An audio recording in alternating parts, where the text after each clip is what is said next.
Let's begin with the benefits of a fellowship. You'll be hearing in a minute that there are two different types of fellowship, and you have to decide which one you want to apply for. We have community engagement fellows and civic digital fellows. But I wanted to begin by making the point that no matter what kind of fellowship you apply for, the benefits are the same. So all fellows get the same benefit. You will be able to get up to 5,000 euros in support for a fellowship project.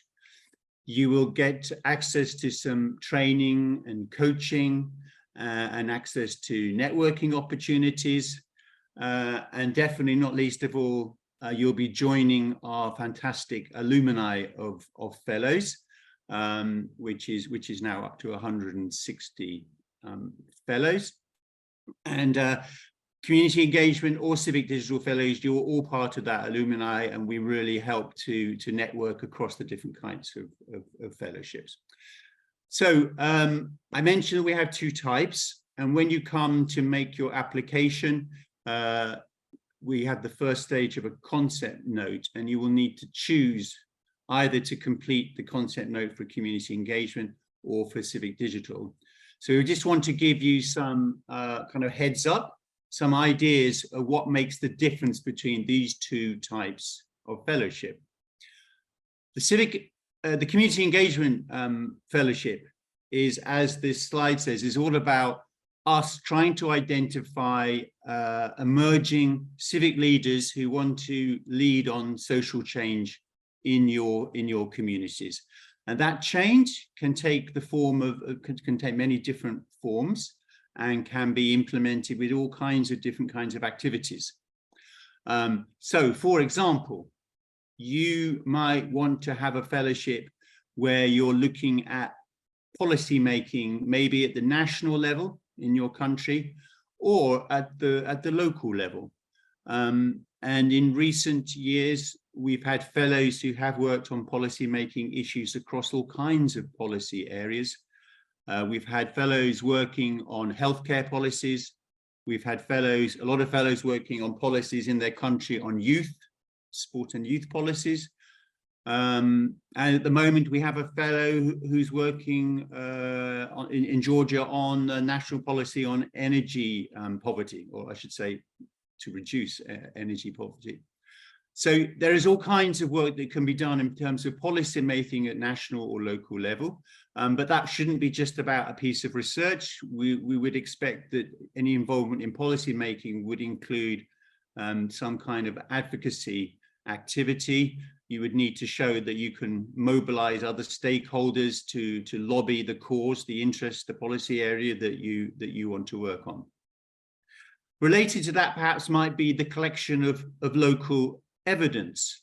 This is another area for a community engagement fellowship.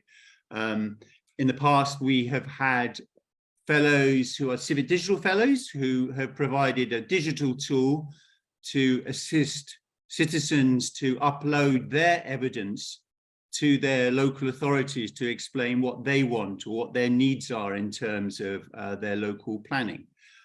We've had fellows who facilitate more vulnerable groups in the community to provide their evidence and to be able to show what they need to improve public services. So for example, at the moment, we have a fellow in Armenia who is supporting vulnerable groups who are in care homes so that their voice, so that their needs as citizens in Armenia are heard. You might want to use the Community Engagement Fellowship for actually monitoring what public administration is doing. So you might want to use the fellowship for monitoring the provision of services, or perhaps to monitor public budgets, again, whether they're at the local or national level. So there's lots that can be done there in terms of community engagement, but there are also areas of community engagement which would involve building capacity. So we would like to encourage community engagement fellows to look at how they might support the building of capacity within civil society or with other local stakeholders. In a short while, we're going to look at some examples of successful fellows, and one of them in Moldova was recently using their fellowship to build capacity of some new grassroots civil society organizations supporting women and young people.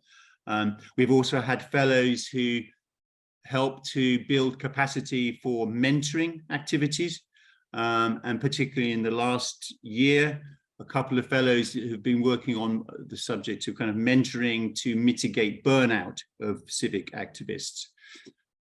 You might also want to help with the capacity development in terms of networking and cooperation between civil society organizations.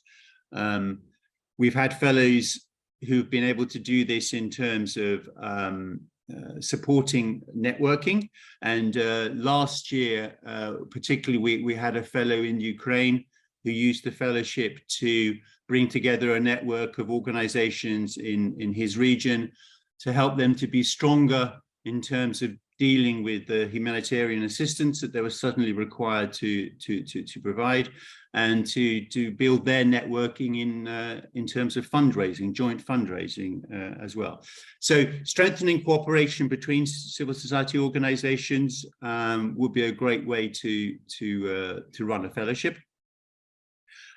And lastly, I wanted just to mention this topic of using a fellowship for improving accountability of civil society organizations. This is important for this particular call because we're putting an emphasis on this topic, and you will learn later in this presentation that actually there's a possibility to earn an extra point in terms of evaluating your application, if indeed you are able to contribute to this topic. I will talk about that a bit later in the presentation, but what this could mean for you as a fellow, perhaps you want to help civil society organizations to be more transparent and to be better able to report to their local community. I think we are all aware that civil society organizations tend to be quite good at reporting to international donors. So for external assistance, when they receive money, they have an obligation to report on that, but can be very poor on explaining to their community about what they're doing, where they get money from, where do they spend their money. So this is a good area for a fellowship. If you are a member, a staff member, or a volunteer for an organization, perhaps you want to work with the organization to see ways in which they could improve their accountability. You might want to work with a group of organizations in your area or who are in your sector of interest to see whether they could introduce good practices for a civil society organization to be more accountable. That might be, for example, working on a code of practice, which is now becoming increasingly a common element of an organization's development, is to have a code of good practice, a code of practice. Or it might just be about trying to get more people from the community involved with the organization through the governance, getting more people on the board of an organization, or getting more people to volunteer, to be active on behalf of the organization. So lots of ideas for different kinds of community engagement fellowship. And you can read more about this in the guidelines. And on our website, we'll also be posting a bit more about some ideas to inspire you in terms of your fellowship subject. And we also have lots of ideas for the other type of fellowship, which is the Civic Digital Fellowship. So to talk a bit about that, Irina is going to join us and explain a bit more about Civic Digital and some ideas to inspire you. Thank you so much, Simon.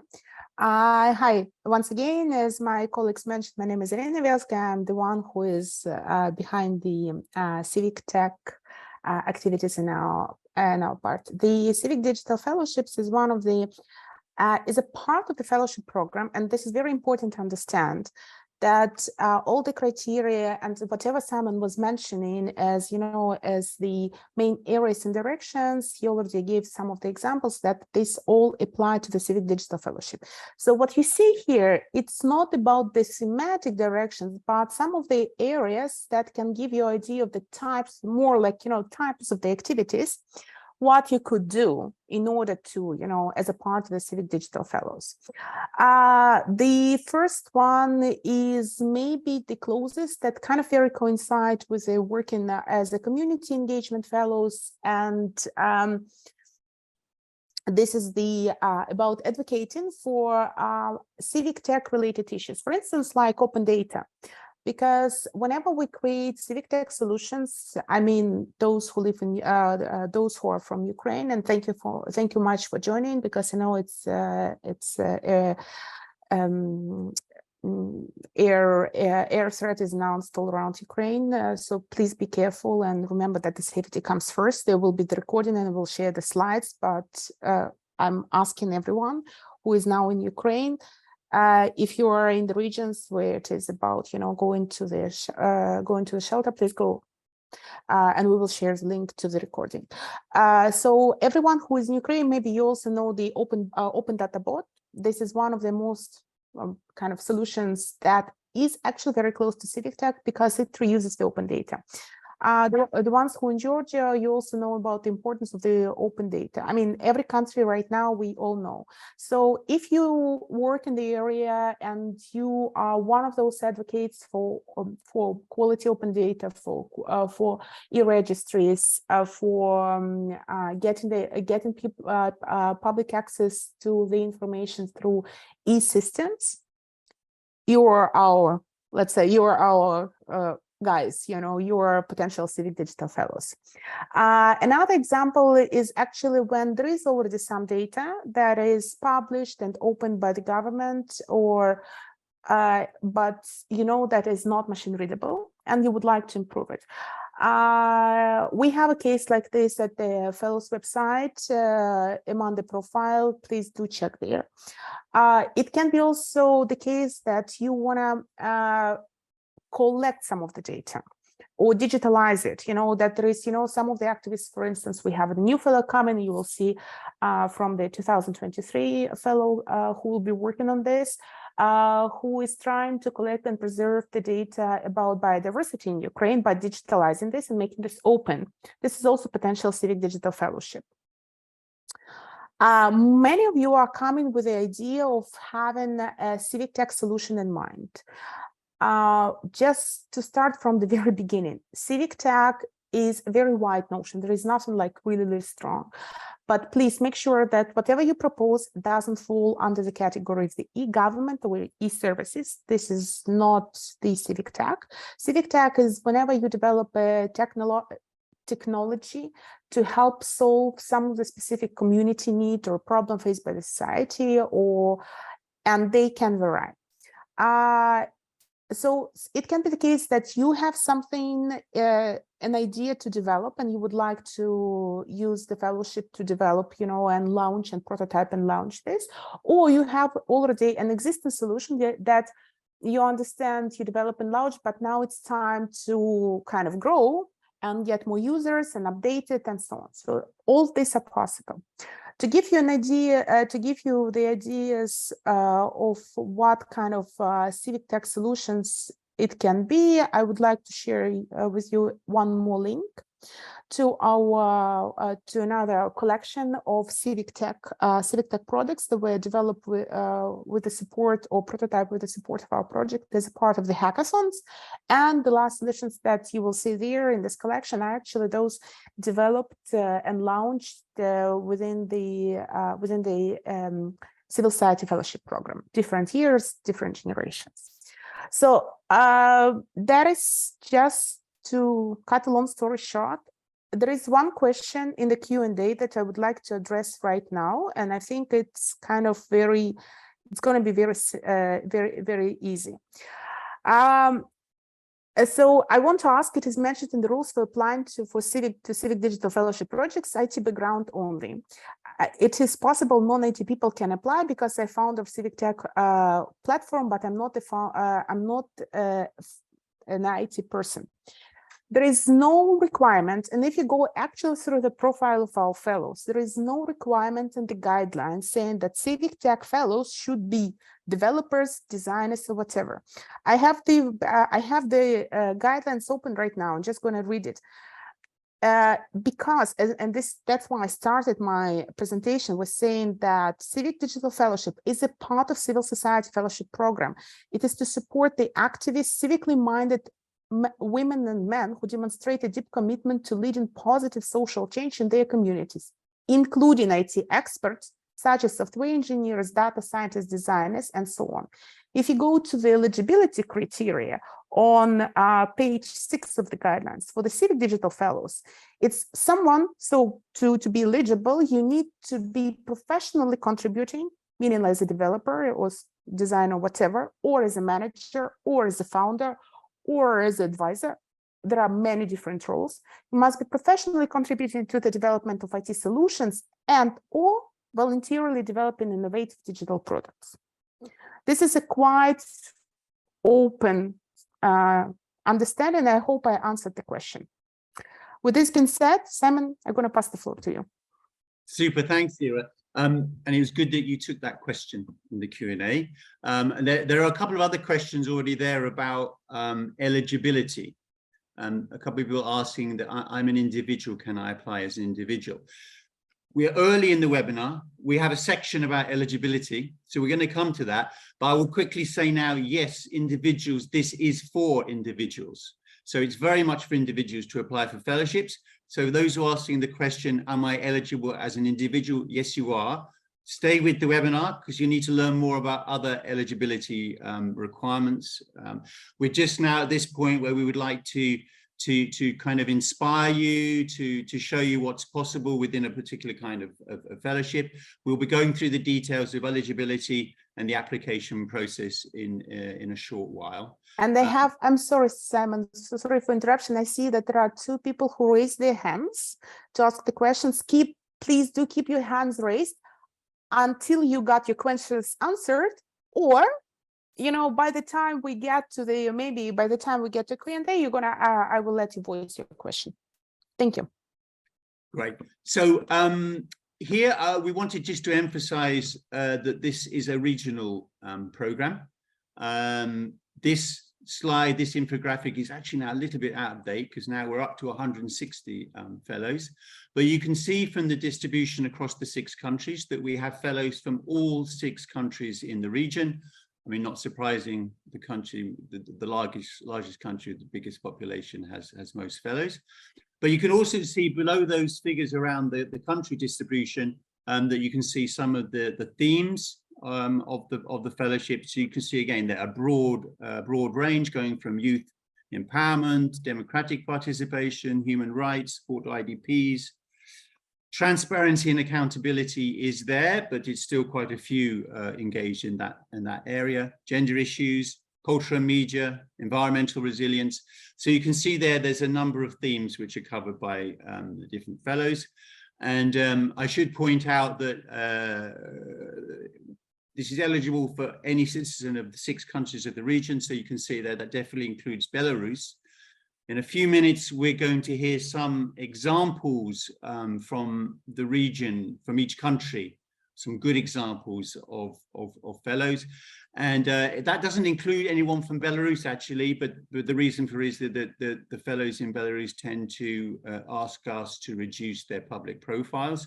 So we won't be talking about anyone from Belarus in the next session. But what we are going to do is to try to inspire you a bit more. And I wanted, though, first just to go back to the question of eligibility. So the fellowships, to be eligible, you must be a citizen of one of those 6 Eastern Partnership countries. A fellow should have good English. So this is part of the application process to show to us that you have a working level of English for the fellowships. The reason being that this is a regional fellowship, and the fellows come together across the region. And English is the common language which is used within the fellowship, so we do require a reasonable knowledge of English to be a fellow. You have to be at least 18 years old, but there's no upper limit. So you have to be at least 18 years old. We don't give previous fellows a second fellowship, so you can't be a previous fellow. But most importantly here, the last two eligibility points, you need to be able to show in your application that you have some kind of civic activist or civic digital track record, and that your experience and your interests, even though you might be quite young, you can still demonstrate that you have a reasonable amount of interest and a track record, and it links to having a great idea of what you want to change in your community. So having the great idea is a really important part of the eligibility. And we have some really good examples of fellows who had good ideas. And I'm going to give the microphone to a couple of other colleagues. Elena first. Elena is our coordinator for fellows in Belarus, Moldova, and Ukraine. And Elena was herself a fellow, so has experience not only in supporting fellows, assisting fellows, but experience in actually implementing a fellowship project. So, Elena. Thank you, Simon. Yes, I will try to be quick as possible. And I will tell you some stories, some good examples of good concept note, not only all application, because now you're in a stage of concept notes, and of course you will have a limited possibility to tell more about your project, but you will definitely need to tell your background and your experience with the civil society or civic tech. And of course, when you will describe your project, will fill your concept note, please be sure that you filled all lines. Don't miss any information. Everything in our form important for the evaluation committee. And for example, for sure you will need to be more specific. For example, Olena Yatkivska, she's from Ukraine. She's from small city on the north of Ukraine, but she described her previous experience with her community and how she was working before with different groups. And evaluation committee saw from her application that this fellowship will help her to become a stronger leader, and that she understands her target audience, that she will work with IDPs, internally displaced people, that she will help some specific group. And the same with Kristina Berlinski from Moldova. She was representative of NGO, but Olena, she wasn't, but Kristina was working in NGO, and her target group also was very specific. She chose 15 NGOs who working with youth and women, and proposed some trainings for them in 3 cities. So on the stage of concept notes, she mentioned where she will conduct these trainings, who will be her target audience. And it's very important to be very specific and show from your CV that you will attach to your concept note that yes, you have previous experience, or you can mention NGOs or other experts who will help you if you don't have experience in a specific area. So everything you can, everything this you can mention in the concept note. And of course, please show us your motivation to be a fellow, why you want to be a fellow. And Olena Yatkivska, she showed her strong motivation, and she became a fellow of the year, because she really didn't just jump in with an idea. This idea she had from her previous experience, and that showed that her project, it's something that she was working before and want to strengthen in the future with her fellowship project. And also, please show that you know the benefits areas of your project, that you understand for whom you will implement your project, and how you will succeed as a fellow, as a young activist or a leader for the implementation of the project. And it's also very important. I think that's all from my side. Was quick. Thanks very much, Elena. That's really good. So on our website, we have a dedicated portal for the fellowships, and you can read all about these fellows, including our very own Elena and the Elena on your screen here, and Christina and all the others. If you want to kind of dig a bit deeper into what other fellows have been doing, I really encourage you to go to our fellowship portal to read more stories. I see that we have a few more questions coming in on the Q&A, but I think we're going to deal with them as we go through, so I'm not going to address them quite yet. I wanted then to hear from Mariam.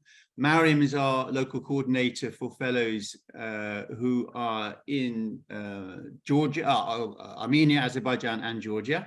And like Elena, Mariam was herself a fellow. So, Mariam. Thanks, Simon. And hi, everyone. Thanks for joining us. I'm Mariam, the regional liaison of the fellowship in Armenia, Azerbaijan, and Georgia. And I will feature some of the fellows from the 2021 cohort who have been distinguished by their results and also demonstrated the relevant, feasible, and well-targeted fellowship actions. So to start from Teona Tomashvili, she was the Civic Digital Fellow from Georgia, and she's been leading the Civic Tech project, AskGovG, and advocating public data accessibility through the use of technology. So her fellowship objectives aimed at strengthening the AskGovG platform by adapting the international good practices to increase the access to public data on the local level. So how she planned her fellowship action. So to achieve this, first, she organized the study trip to London, networked with the global level professionals, and found out more and more about the international tech solutions created by the nonprofits there. As returned back to Tbilisi, she carried out the user surveys, collected feedback, conducted various advocacy campaigns through communication promotion, and in the end, improved the tool. So all in all, the project contributed to upgrading the website, which is, and as a Georgian citizen, I can confirm that the website, AskGovG, truly is a valuable tool for activists, journalists, and general public in accessing the public data. So why this profile is presented to you? So this is a very good example why your project should be linked to your background, skills, interests, and records, and also why you must well plan the study visits to benefit your actions. So well-planned study visits can contribute to the successful completion of your fellowship, but also it could be a big question mark for your success because sometimes it is not eligible. So while introducing this into your project and before mentioning these study trips in your concept notes, please think whether it's necessary and feasible. Another fellow I'd like to present is Mahamad Kekalov. He's also a Civic Digital Fellow from the 2021 cohorts, and he's a social entrepreneur and disability rights activist and has been working with the people with disabilities over the past 3 years. So his objectives were aimed at strengthening the capacities and self-sustainability of Keka Maps, which is a tool to evaluate and report the accessibility of public spaces in Baku. To achieve this, he delivered the training for KEKA-Maps users, conducted needs assessment surveys for people with disabilities, and then upgraded the tool, held meetings with government officials to raise awareness, but not only government officials, but the wider public. And as a result, he updated this tool with new interface and functionality, made it more user-friendly, and also raised the disability awareness in the local authorities, in the youth groups, so young people know more about the needs of the community. It builds capacity of the community, increase the unity of volunteers, encourage the others to get engaged in this civic idea. And most importantly, what he did was that he empowered his target audience. So why this action is a good example for you and what we can learn from Muhammad. So this action demonstrated the fellow's background and a very heartfelt passion, and contributed to his lifelong project. And also when we have questions like where it links to, when we read the concept notes and when we read the full applications, we always have these questions. Every selection committee has these questions, where it links to. Does it link to the fellow's background, the applicant's background, passion, work, and whether it has the added value? So please make sure your fellowship idea has the added value to your everyday work responsibilities. So I'd like to present the third fellow from my region, which is Grigor Yeritzian from Armenia. So he is passionate about civic activism and youth empowerment, and he serves as the CEO of the Armenian Progressive Youth NGO, which is one of the largest youth movements in Armenia. So his project aimed at promoting evidence-based youth policies in Armenia by participatory policy analysis. So to do so, he conducted the survey of 200 young people, made focus groups with around 50 participants. And also, apart from that, he planned the study trip to Brussels to learn best practices of evidence-based youth policy development and implementation. And then he delivered the bilingual research documents in Armenian and in English on youth participation in policy development and decision making. So after delivering this document, he presented this report to the local stakeholders, to the international stakeholders based in Armenia, and to young people, to the community, to his target audience, and delivered the 22 recommendations addressing the gaps and needs identified within the research. So why this fellowship action is noteworthy? This example shows that it is so planning the advocacy and promotional campaigns is as important as doing a well-planned research and delivering the research document. So it is the well-targeted project linked to the fellow's background. So the project targeted on youth, and fellow was engaged in this and was representative of the youth movements of from Armenia for years. So he had the background and capacity to deliver this document and to implement the project. And also, after delivering the research document, and I myself, as I've also conducted the research, I know how demanding it is to do a research. It is very important to strengthen the lobbying and create the strong platform for advocacy. So people around you, so your target audience knows what you put your efforts to. So while planning your research project ideas, please also bear in mind that planning the communication campaigns and advocacy is very important. So to conclude, now, so make sure that you suggest something that's connected to your passion, connected to your background, but also capacities, skills, and add some value to your everyday professional life. So as mentioned by Simon, I am a fellow by myself, and as my passion was linked to youth and environment, all my initiatives implemented within the EAP fellowship were linked to youth and environmental issues. And And therefore, it was linked to my background and passion and added value to my random work responsibilities. So as a result, I researched and find out more about these topics. I met new people, enlarged my network, and those new people told me something I've never heard about in books or by other people. So it was like, it gave me goosebumps and gave me new ideas on how I could show the issue from a different angle.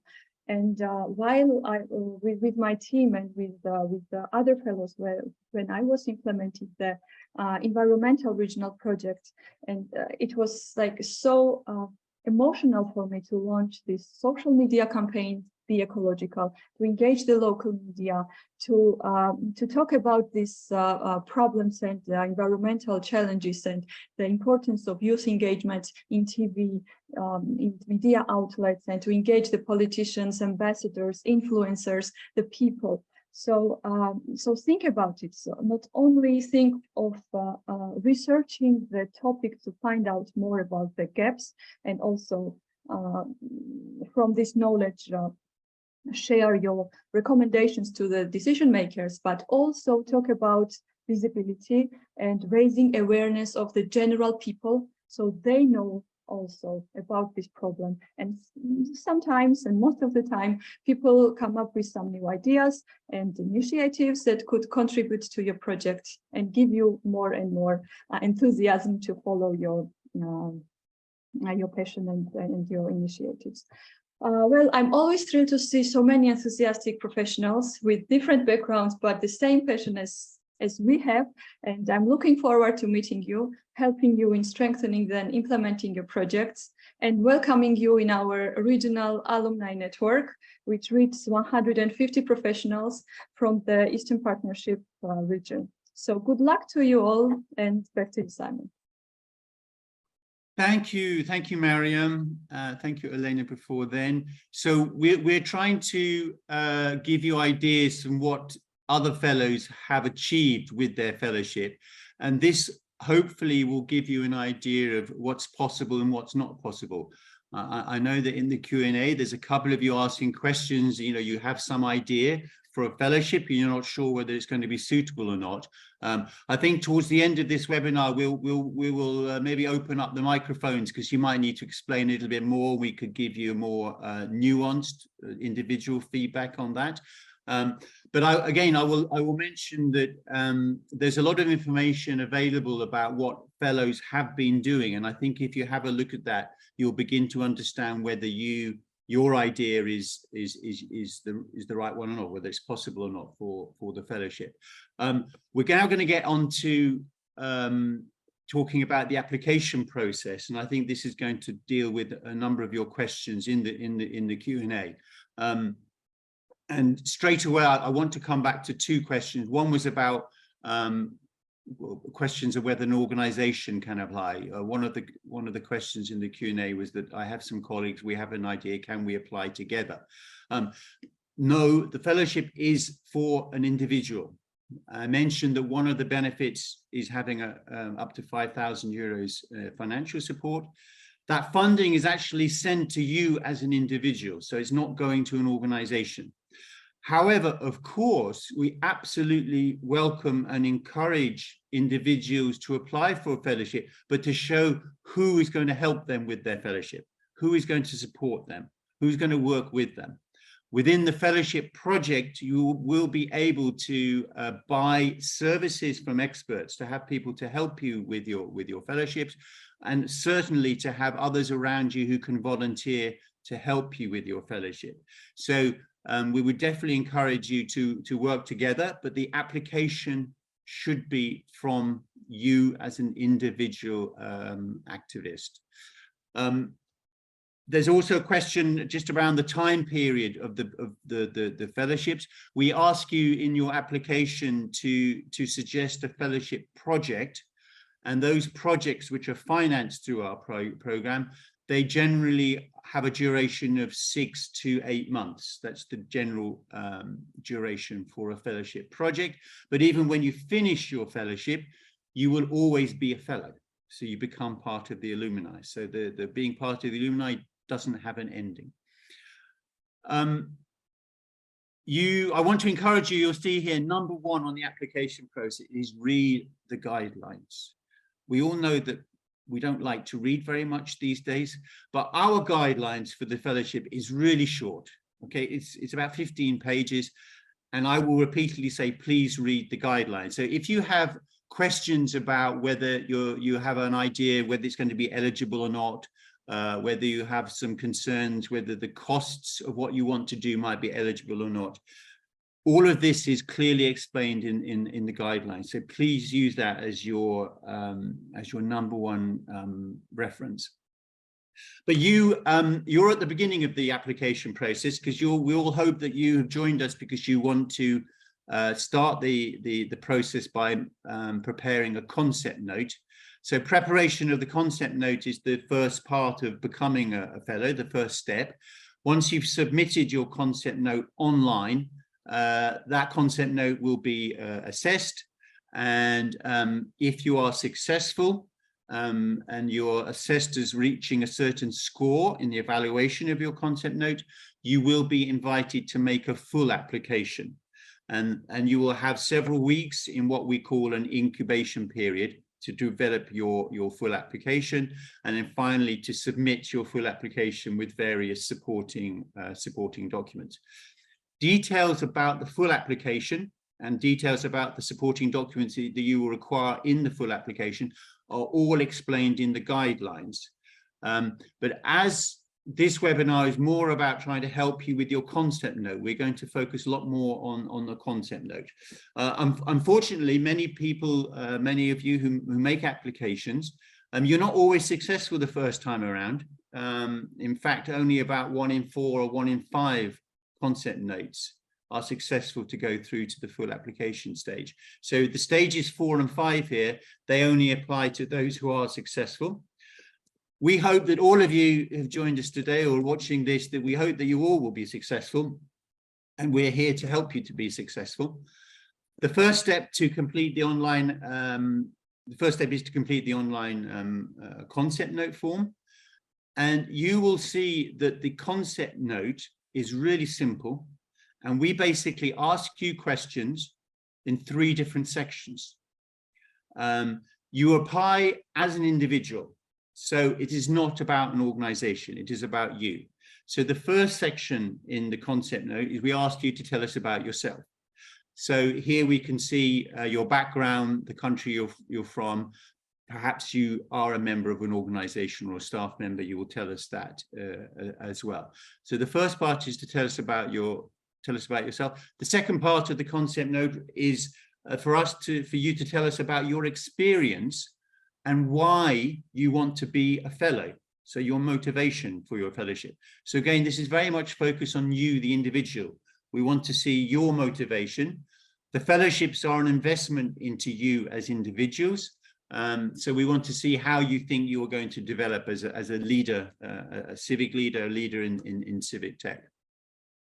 And the last part of this concept note is where you have to answer some questions about the purpose of your fellowship. Now, you will have to make your concept note submission online. So we would encourage you to log in and to create a login for yourself and have a look at the concept note. As long as you do not press the submission button, as long as you don't submit your concept note, you'll be able to keep coming back, logging in to your concept note as you prepare it. So log in, have a look at the questions, and make sure that you're really well prepared to answer the questions. Again, in the guidelines, there is some guidance about the concept note, but the guidelines do not have all of the questions in it, the full application form. So you'll need to go online to have a look at the concept note. There are 3 sections. By the time you get to the end, the 3rd section, you'll be asked to submit. Once you make the submission, you will not be able to go back and change your concept note. So don't press submit until you're absolutely sure you're happy with what you've written into your concept note.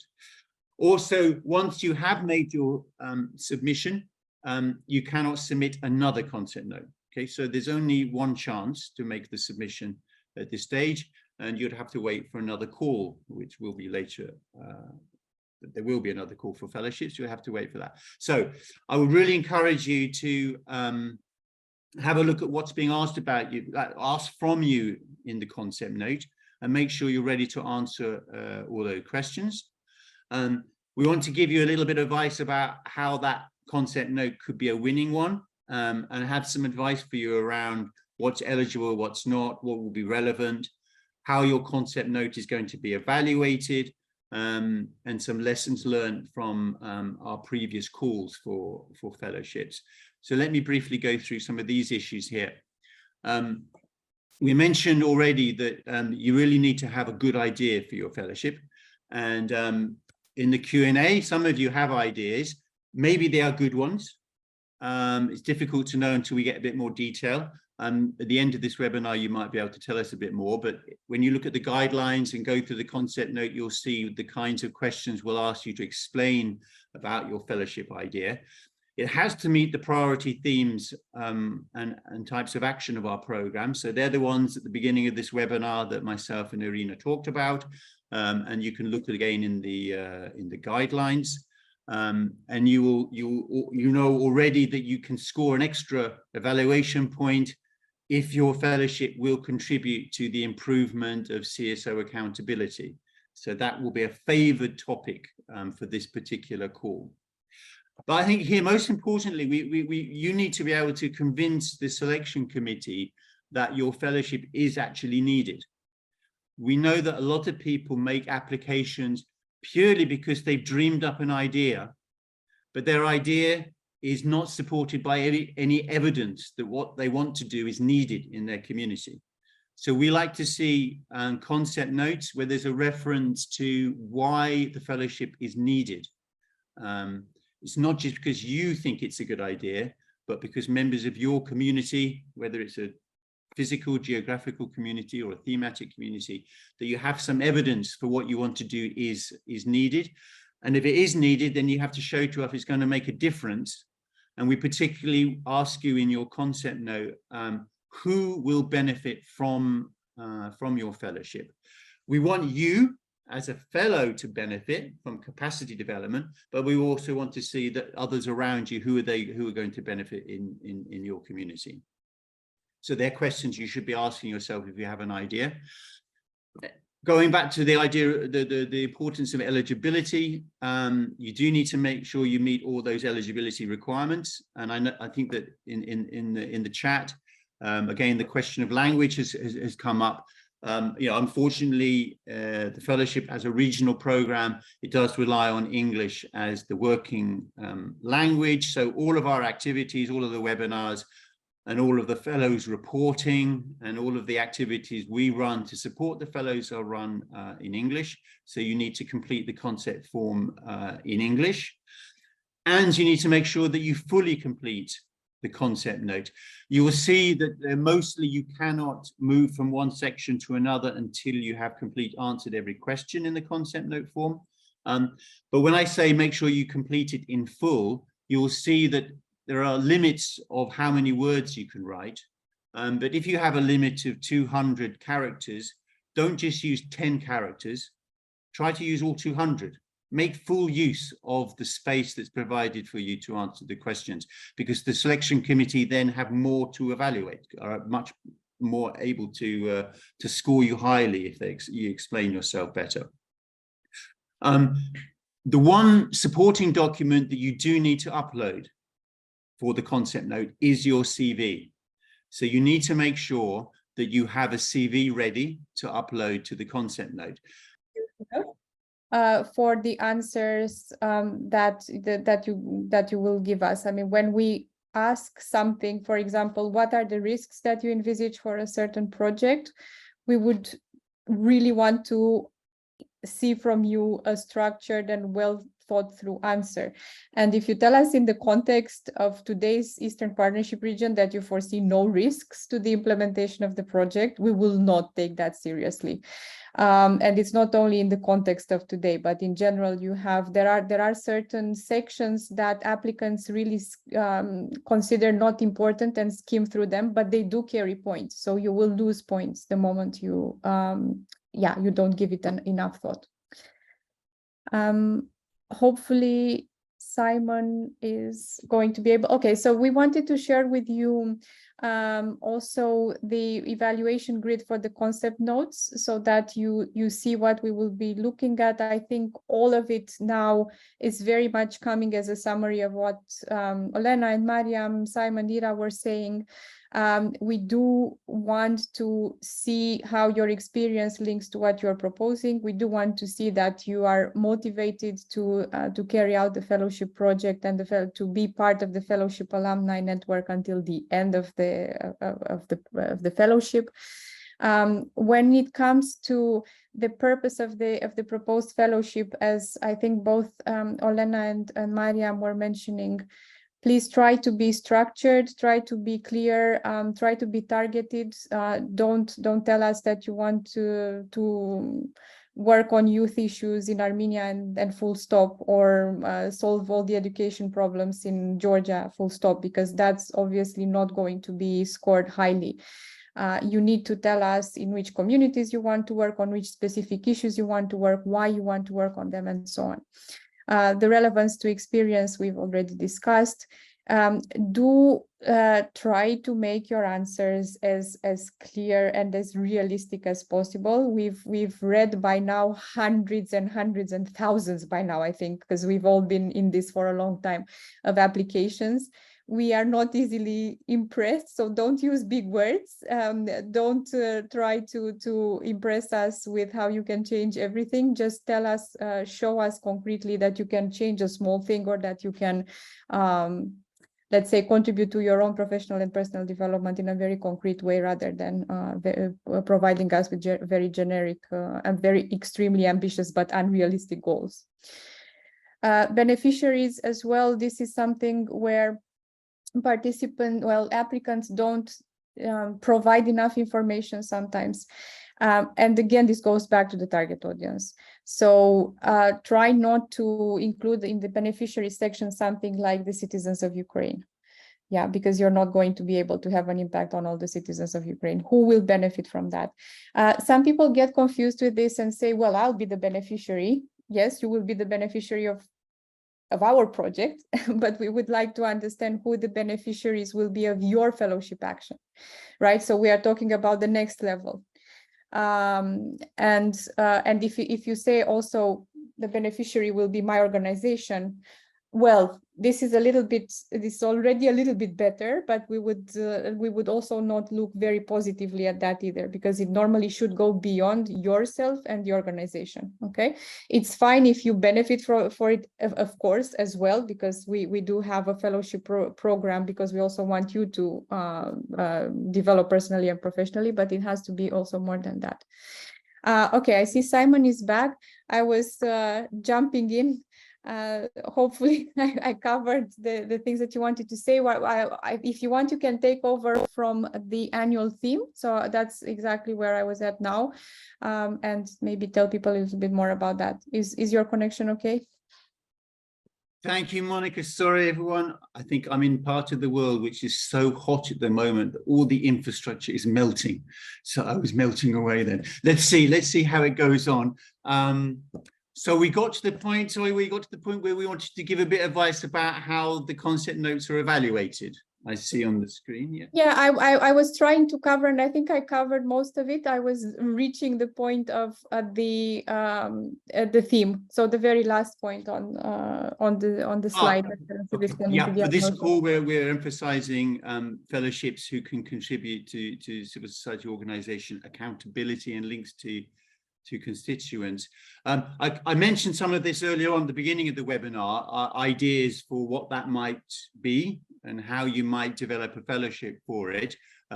So that's all about if you're associated with an organization, you know, as a volunteer or maybe as a staff member, you might use your fellowship to pilot ways in which the organization might become more transparent and a better communicator with your community, to explain more what the organization does, where does it get its money from, how does it spend the money.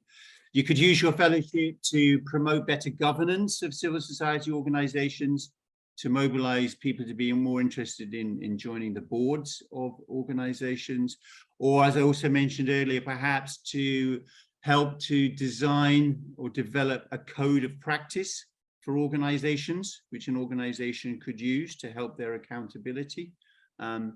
I could add here, if you don't mind, Simon, so you can also use your fellow, this can also be a work related, for instance, to collecting, opening, digitalizing, or reusing already some data related with the civil society organizations in your country in order to make this, machine readable, or reuse already machine readable data to visualize and bring some of the questions, some of the issues to the highlight, to the spotlight some of the issues of the CSO accountability, also not only constituencies, but also to a higher level, to the society in general. For instance, this is like another example.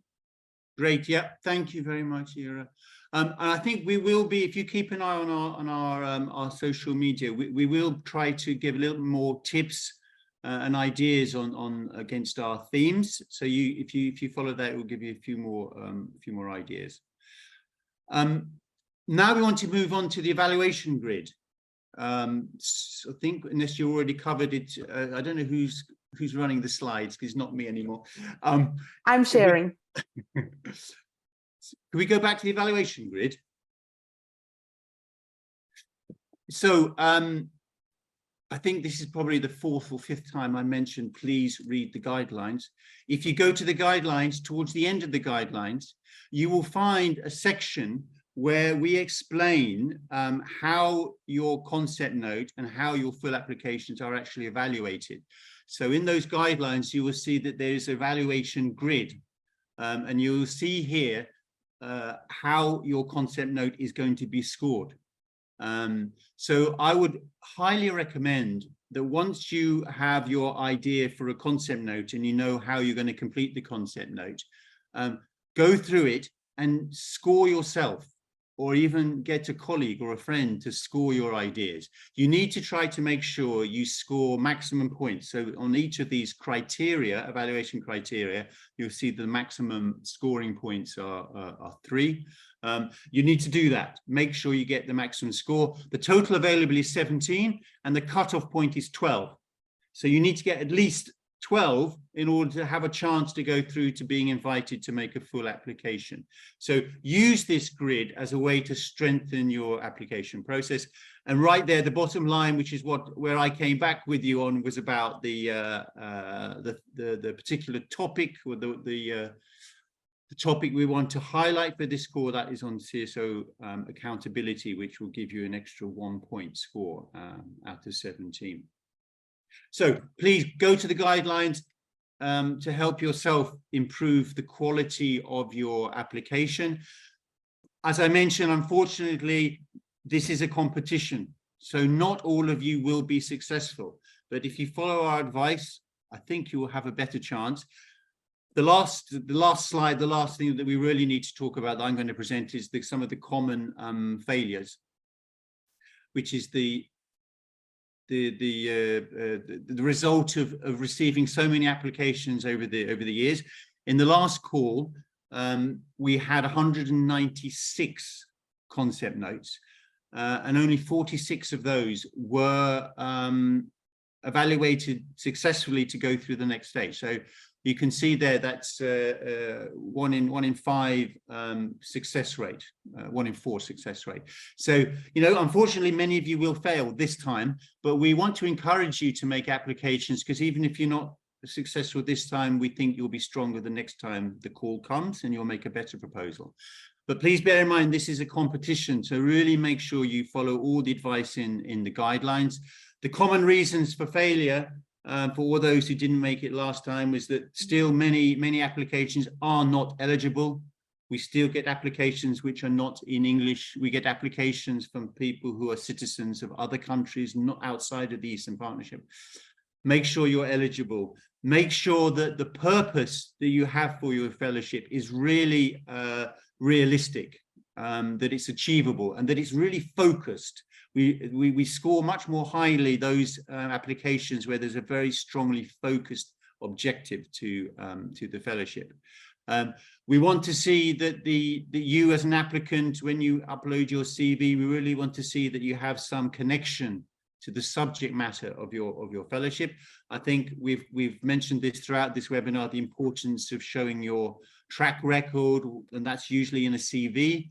We know that if you're young, you're eligible as long as you're at least 18, so you might not have very much experience, but make sure your CV demonstrates whatever experience you have. We do see that many people upload CVs, which are the CVs that they are using in order to apply for a job. I remember one example, we had someone who had a fellowship concept, which was about environmental resilience in a particular community. And on their CV was all about them being a qualified cook, a chef in a restaurant. There was nothing about environment. There was nothing about civic activism. So it's quite difficult for us to understand how is this person who looked like they were applying for a job as a chef were going to become a fellow. So do yourself a favor, work on your CV, make sure your CV reflects really all of your civic experience, your volunteerism, anything that you've done in terms of civic activity or civic tech activity. It's really important. And then lastly, we have many failures because the applications simply are not able to demonstrate who is going to benefit from the fellowship, or very often the suggested beneficiaries is very vague or very general. You know, if you're applying from Moldova, for example, you know, don't tell us that every citizen in Moldova is going to benefit from your fellowship, because I think it's highly, highly unlikely. Maybe they will do in the long term after 20 or 30 years, but really be realistic. Think about who's going to benefit from your fellowship. And we like to see concrete details when you're asked that question. That will really help you to score more points. I think now I'm coming to the end of what we wanted to present, and we really get to that point where we want to make sure that we're answering your questions that you have. Since I was forced to leave you for a short time, I haven't caught up on the Q&A and what questions that we have there. Simon, maybe just to say, because I think Rafik still has his hand raised. So maybe we give him the floor first, and then we promise you we will go through all the questions in the Q&A.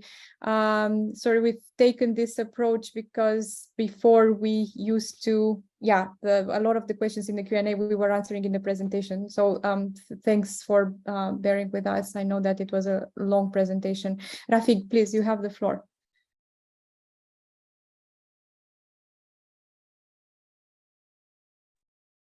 Are you still with us? You still want to? Yes. Hello. First of all, thank you very much. It was a very interesting presentation and clear explaining what in this is required us to submit. I just have one question to see if, for example, for Civic Digital Follows, when, for example, we do some environment protection activity for different communities or some needed actions for decision makers, for executive bodies, also for population in general to solve existing, for example, drinking water supply problem, to see what kind of alternative sources they have, etc. If we develop this kind of digital information system, where we can locate it and how can we deliver this information to communities?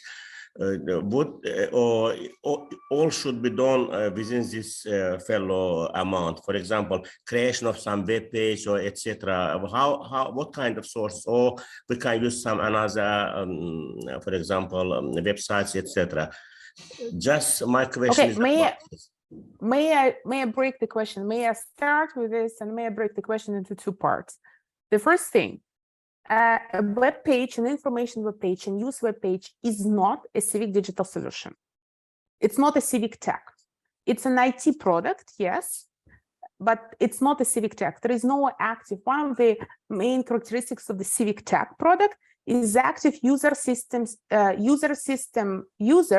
cooperation. It's not that people just go and read something.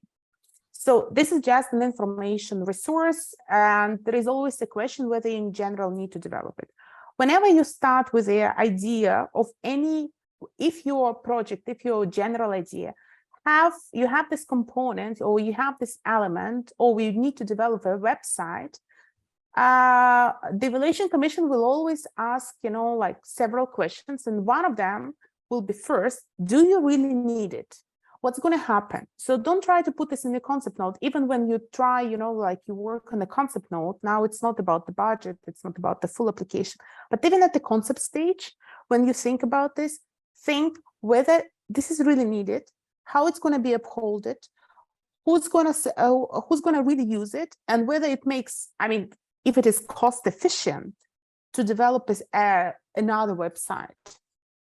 This is just, on the civic tech part. The second part of the, funding and so on, I'm going to pass to my colleagues. Yeah. Thanks, Ira. Rafi, could I ask you to again ask what was the question about the funding? You think what's possible within the budget of a fellowship?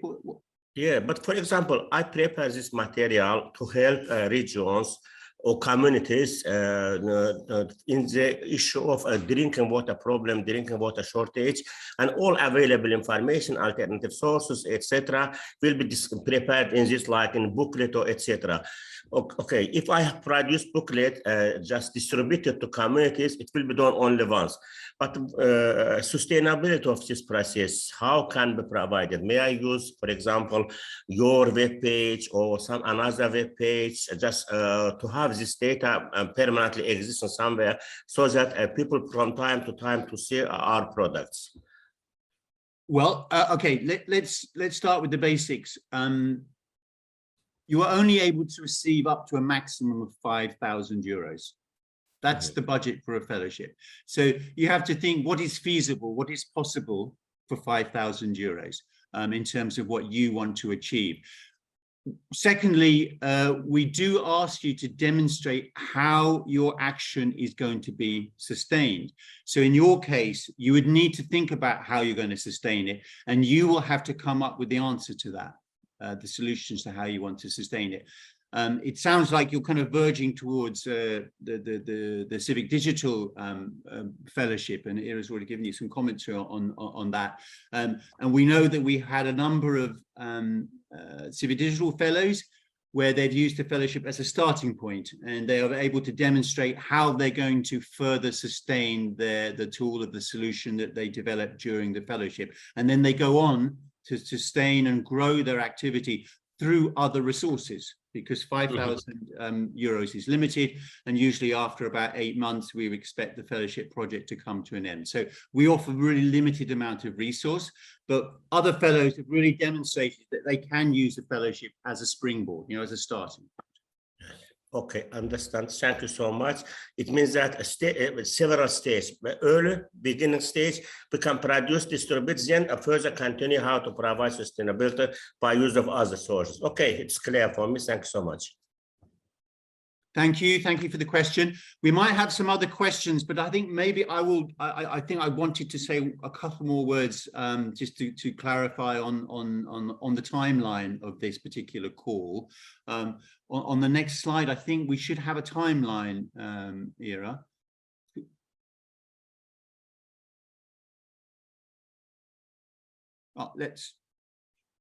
Thank you. Sorry. Just losing you for 5 minutes when my internet dropped out. I suddenly completely don't know what I'm doing, where I am. I did want to emphasize the timeline for this call. As you know, we opened it on the 17th, and today we're having this webinar. The deadline for you to submit your concept notes is the 4th of September. But I will emphasize that we will be assessing the concept notes. The selection committee sits on a regular basis to assess your concept notes.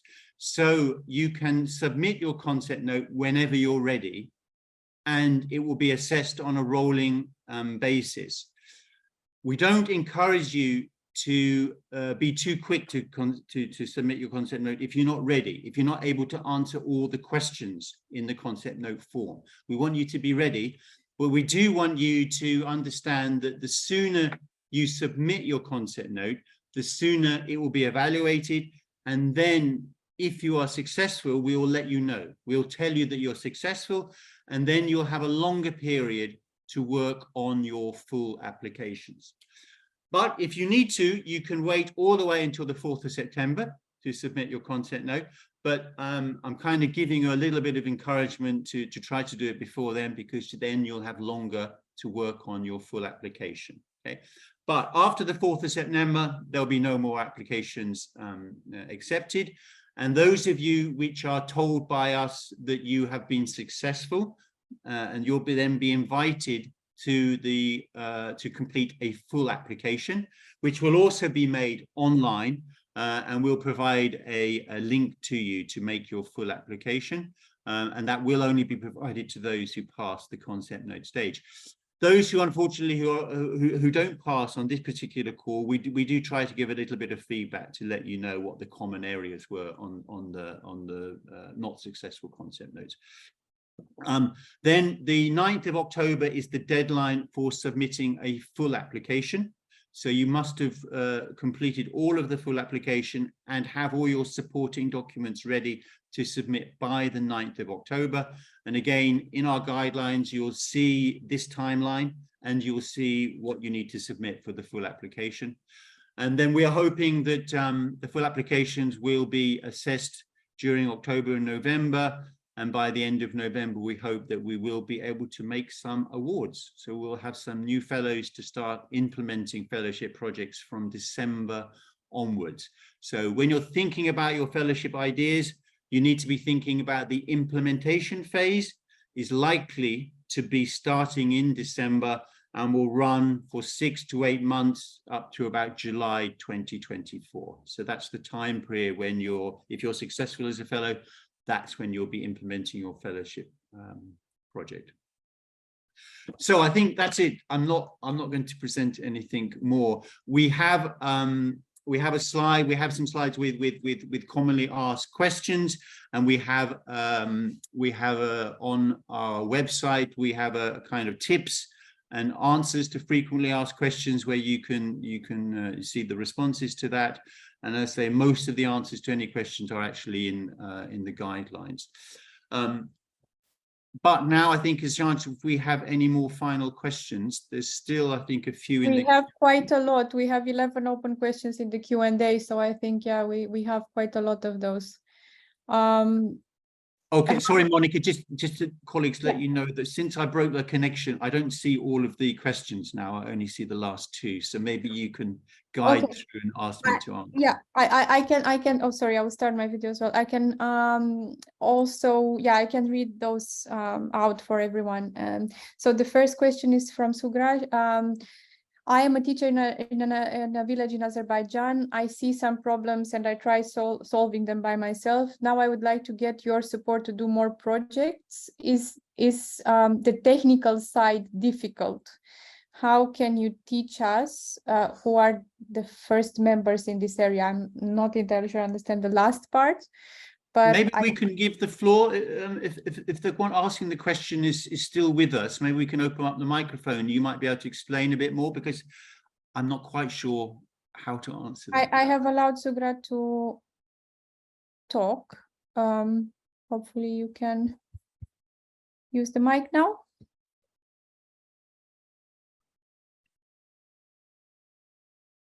Hi, Sugra, if you're there, do you want to open up, unmute yourself and explain your question a bit more? Okay, if not, then we can go to the next question. I will not consider this as answered, then maybe Sugra can take the floor later. But the next question is also from someone from Azerbaijan. I am from Azerbaijan and I'm not a member of any organization. Can I participate here? I think Simon clearly explained that this is in fact a program for individuals. We do look for some links with civil society organizations sometimes, but what we're interested in is civic engagement, and that can be proven in different ways. So yes, you can apply as an individual. And the second question from the same attendee, I want to know how this program works. I have an idea in the digital field and all conditions are what are the conditions that are created for me? How am I supported to do it, I guess, is the question. I think, Ira, you kind of answered that, but maybe you would like to say a couple of words about the type of support we offer the Civic Digital Fellows once they are selected. Would you like? Yes, absolutely. You can rely on us in terms of advising you on some of the aspects. For instance, I have a pretty good background in developing and maintaining and losing the various digital solutions from commercial to, you know, like failing with commercial and non-commercial digital solutions. So I'm going to be the toughest one. So if you need an advice in terms of the how it can work and so on, this is for you.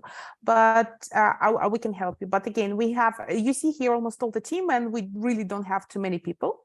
So please make sure that with this money, with the fellowship money, you can't pay yourself. This is very clear. And I hope whoever read the guidelines, you understand you can't pay yourself, but you can, as Simon mentioned, you can hire people, get people on board and pay them who can help you with the development and everything. I hope I answered the question. So you will get some support. You will not be left on your own. On your own. Kind of, you know, pulling your hair out, trying to understand how to do this. You will get our support. A question from Anna. We provide a free program for children 6 to 12 years old where we teach the correct behavior on the roads and traffic rules. We are based in Ukraine. The purpose of our activity is to decrease the number of tragic accidents on the road with children's involvement.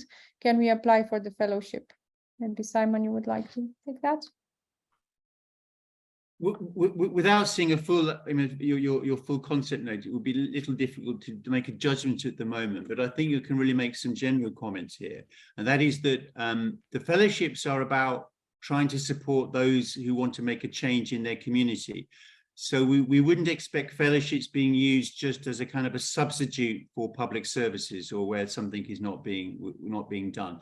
So if you feel that you know, road safety is not being tackled in any way in terms of young people to learn about it, you might develop a fellowship whereby you somehow pilot some particular scheme or way in which young people could learn about this and pilot it, with the hope that then it might be scaled up in your region or in your country. So at least there could be a bigger impact from it. But a fellowship is not usually well used if you're just trying to provide a little bit of teaching, training on a one-off basis on one particular subject. You know, from time to time, we even have fellows who want to use a fellowship just to teach a group a language skill like English, because English has come up as a question here. But a fellowship is not a good mechanism for teaching a language. Firstly, you can't do it in 6 or 8 months. But it's really something where there are other ways in which people can get support to learning a language. And it might be, in terms of road safety, there might be other ways in which you could do that. But as I say, so I think you need to think about your idea in terms of how it would be scaled up, how it would be sustained. What might you do which is different to what other people do in terms of raising awareness on road safety? You'd have to convince the selection committee that your concept is innovative, is something special, and that could be scaled up in the longer term. Maybe just to add something there, because I was looking at the wording of the question and I saw Anna was using we instead of I, which I think it can also be a gender issue. I know that I tend to do that. I speak on behalf of my team, or sometimes instead of speaking on my own behalf. But what I wanted to say, when we see applications with the we being used instead of I, then we really want to understand the role of the applicant in that project. We, because this is a program for individuals, we are not looking generally for small projects of organizations that would have been done anyway. So we would like to understand your role as an individual in that project, and we would like to see that it would really be your fellowship action, that you would take full ownership of that. Of course, it's great if you can do that with the support of a civil society organization that is relevant for what you want to do, but just keep that in mind. I hope Simon and Ira and everyone else in the team agrees with that. It's well, several questions, I think, from Salome, so I will read them one by one.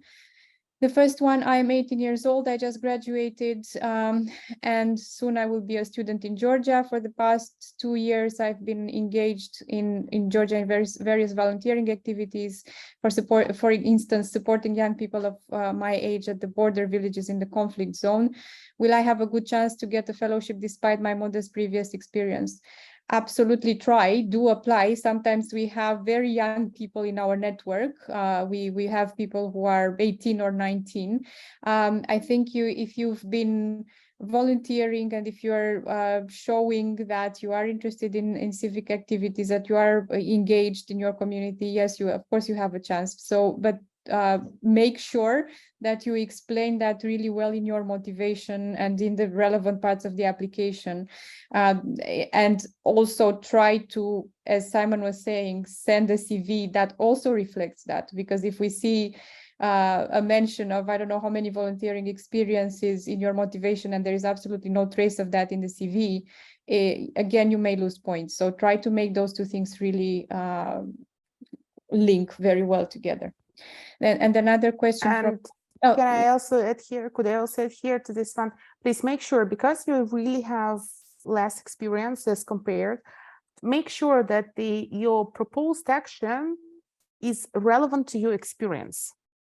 I mean, with you having more experience, like working with the youth at the specific zone, you're very likely to come up and have some activities related with youth, and maybe building up on something you've already learned and doing something a bit more with the support of a mentor. I see that the next question is about the mentor, but it's very unlikely that you can write at this stage, you're at the stage of your career or your personal development, that you can write a legislation proposal.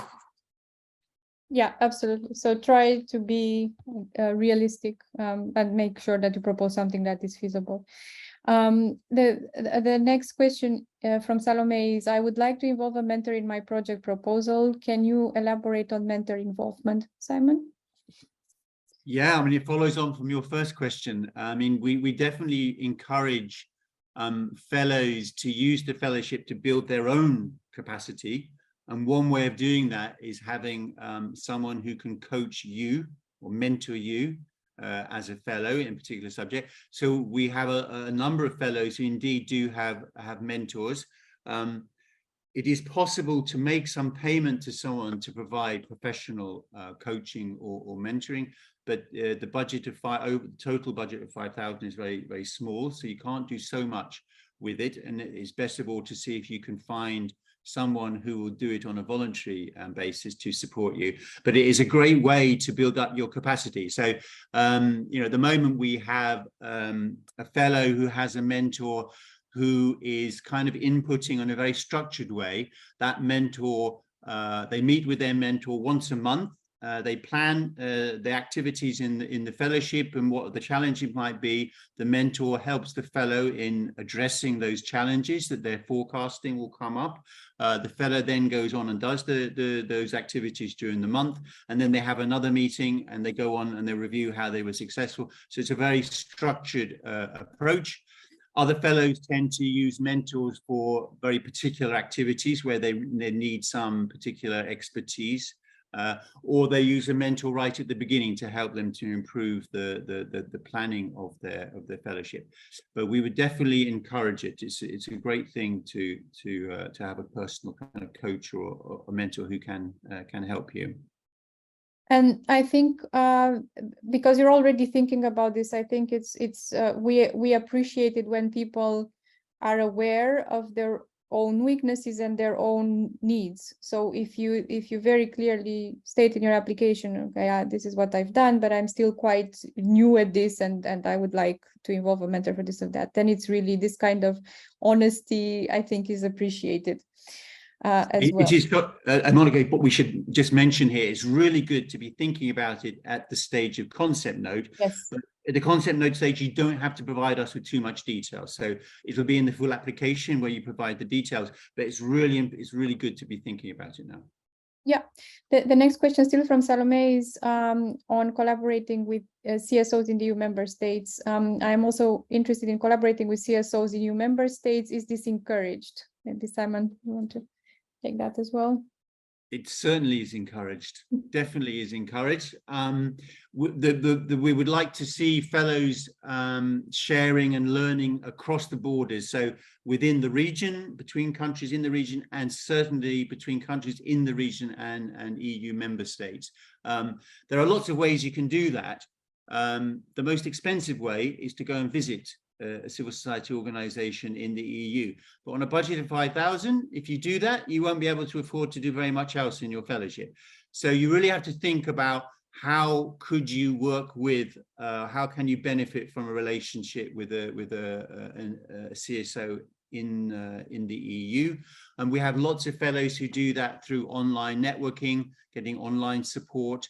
And actually, for this particular call, we will not yet, but we will soon be able to provide some contacts for organizations in the EU who have an interest to receive internships or to have connections with people like fellows. So that's one of the big challenges, is actually finding an organization in the EU that might be able to help you and support you. Many civil society organizations in Europe, they have a very focused mission and are very busy, and often with very small staff, and it's often difficult for them to support people. So you need to be able to find an organization who really could link up to you and support you. And we hope that we'll be able to provide some contacts in that respect. Great. A question from Marina. Together with two friends who represent an Ukrainian community, we want to create a program of psychological help for people in Ukraine. If we have a group of 3, should we apply for one fellowship grant, or each person should apply for the fellowship on her own? So you cannot apply as a group, you cannot apply as a team, a group, or whatever you may want to call that. It has to be an application from an individual. Whether you want to apply, whether all 3 of you want to apply as individuals with 3 concept nodes, or whether you decide only one of you will apply and will involve others in other ways, that's up to you. But you will have to apply as an individual. As an individual, you will be financially responsible for the implementation of that fellowship. As an individual, you will be involved in the network, and you will have access to different opportunities that we offer our fellows. So keep that in mind. I maybe Simon, Ira, you would like to add here and something, or it's all clear? Yeah. No, it's good. A question from Irina. I'm from Belarus. Now I live in Poland due to political circumstances, but within the framework of my project, I work with a community of young people with disabilities who are in Belarus. Can I apply? Yes, very, very straightforward. Yes, you can apply. Because of the situation in Belarus, we haven't had a lot of applications from Belarus. So I would really like to encourage you to apply, because we are looking for applications from Belarus. We are missing that for the moment in our recent calls. So if it is fine, we do work with people from Belarus who are now based in the EU or in other parts of the world. Your citizenship makes you eligible for this. And of course, in terms of your fellowship action, if you are working with a community of people who are in Belarus, that is also clearly eligible for us. So no, I think no issues there. So please do apply. We will be looking forward to seeing some more applications from Belarus. Okay, a question from Anna. If I have an idea an idea for a digital solution, I guess digital implementation, but I'm not a digital person. Oh, Irad, were you taking that into answer? I'm sorry, I just answered this question in writing. You answered it in writing. Okay, fine. I mean, Yeah. do you want to still say a couple of words? I just gonna say a few words. So basically, technically, no, you don't have to be a developer to develop this product. Once again, as mentioned, with the money received within the fellowship, You can hire a person, you can hire either an IT company, or you can hire individual, you can, get individual developers, designers on board who will do the technical part. Technically, in terms of the implementation, you become what is called product owner and product manager at the same time. Trust me, you will have more than enough work to do. Okay, one last remaining question is, can I apply with my partner? I guess would be the question. That's probably a typo. For one application, again, the same answer as before, no. So we don't accept applications from several persons. It has to be an application from one individual. We still haven't really addressed Sugra's question. I see she hasn't been able to take the floor, but maybe we do go back and try to answer that question. So a reminder for everyone, the question was, I am a teacher in a village in Azerbaijan. I see problems and I try to solve them by myself, and I want to get support to do more projects.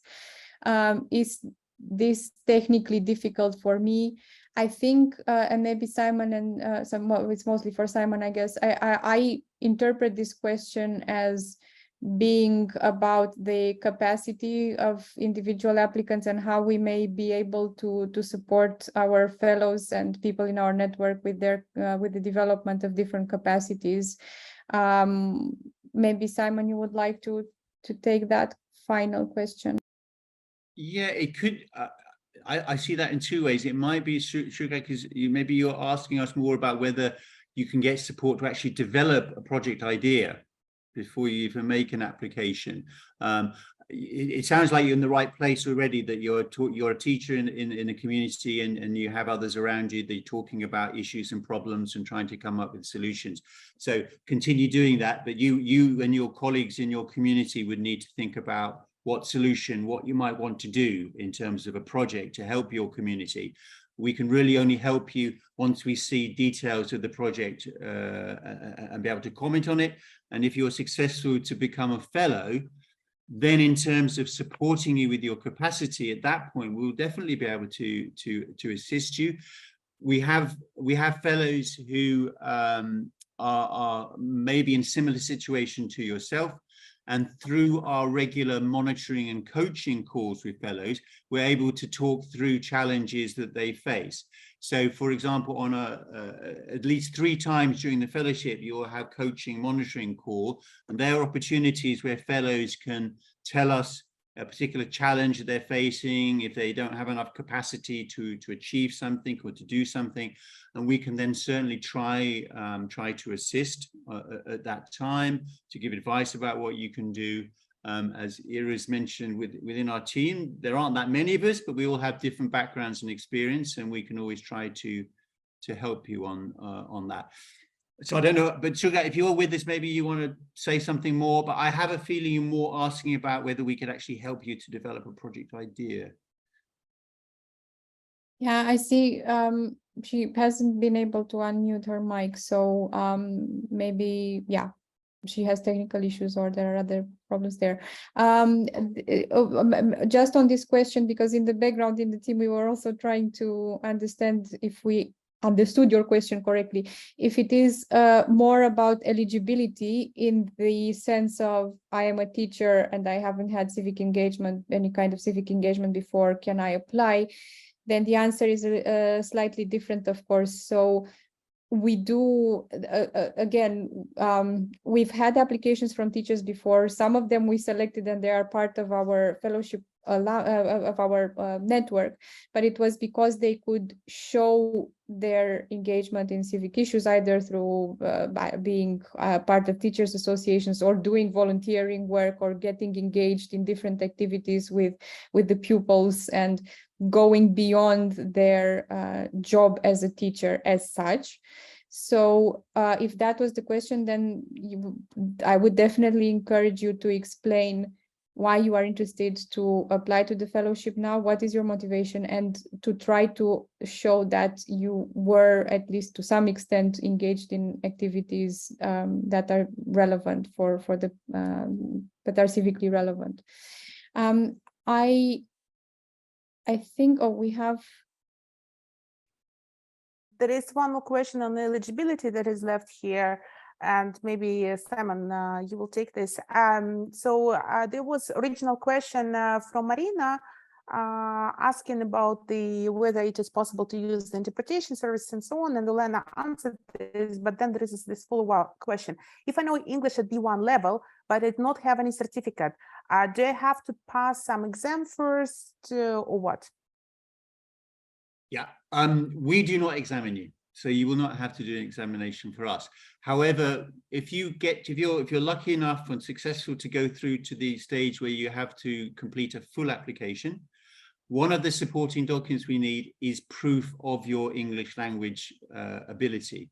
That proof could be a certificate from school, university. It could be from one of the formal kind of language training courses, or it could also be a letter of recommendation from an employer who knows that you have a working level of English.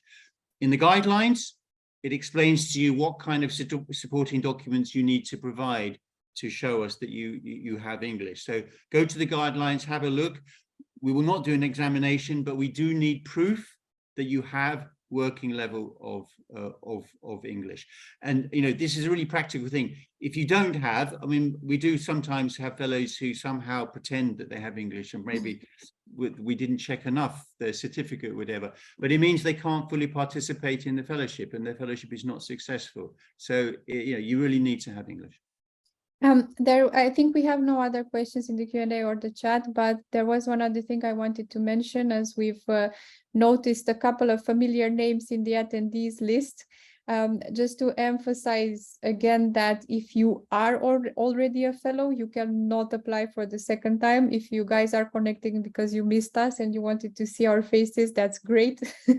It's good to see you're interested, but please do keep that in mind. If you're here because you want to help your friends, or I don't know, people you're working with to apply, then it's different. But do keep in mind that as individuals, you won't be able to apply a second time.